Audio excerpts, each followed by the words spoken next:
Before we go ahead and look at the sections on probability, we want to take a few minutes to think about what the definition of probability is and how that would be used in our world.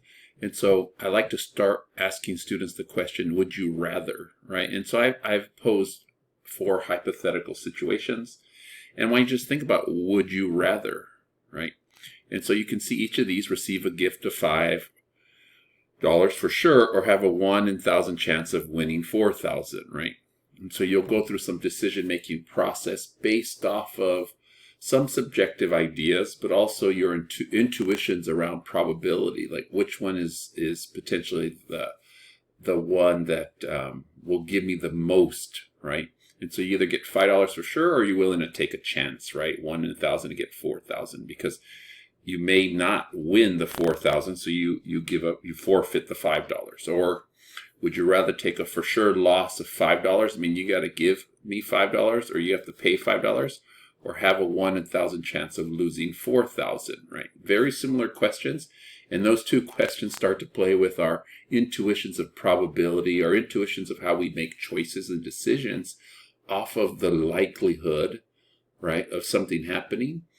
And also this risk analysis, process that we all go through, right? And so that's what I like to students to start to think about as we get into probability for this course. And here are 2 other questions: be born in Santa Ana or Beverly Hills? Would you rather have a college degree and not have a college, or not have a college degree? Again, each of those comes into play with some idea, sense of the likelihood of those things, right? And then the connection to what is the likelihood of the outcomes connected to those events, right? And so that's kind of our introduction. And further, we want to more specifically look at fractions and percentages and how we describe probability with some words here.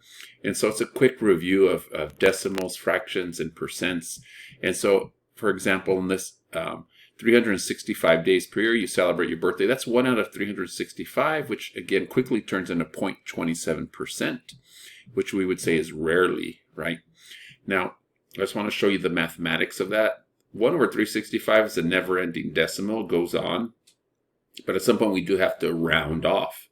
And so I've chosen here, many times we try to have, this is incorrect. We try to have decimals, right? To a certain to a certain precision, and in this case, where we get the 0.27%, right? You can see where those numbers come from. Remember, whenever you have your decimal value from your fraction, you either move the decimal 2 places or multiply that by 100. But you can see we end up rounding off. Here's the 3, so it just stays a 7. Now, if I was going to 3 decimal places, or 1, 2, 3, 4, 5, then it would have been 274. But again, in the end, 0.27 is a very small value. 0.27%, okay, is very small. It's not even 1%. It's not even 0.5%. And so we have some other scenarios here. Flip a coin 1,000 times. The coin lands on tails. Hypothetically or theoretically, we would say 50 out of 100, and that would be fair, or 50%, a fair chance. The sun rises. That's a 100% chance, right? And that will always happen. Again, emphasizing the language.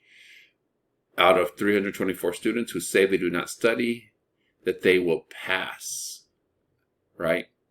Again, this is a subjective, and so I just threw a value in there and say, how about 1 out of 324 who do no homework and do not study will pass this class?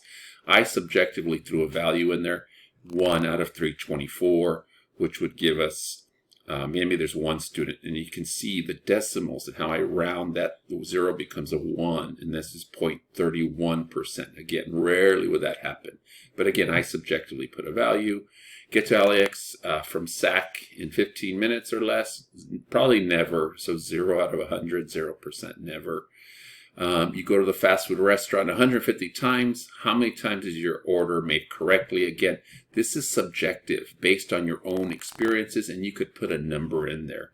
All of this, though, is just to get you start to think about what is the definition of probability? What would you assign to that, right? And start to think about why is that important, right? To know the probability. And essentially for me, it's about you being able to evaluate the likelihood of things happening this increases your chance of making better decisions, right? And so that they're informed decisions.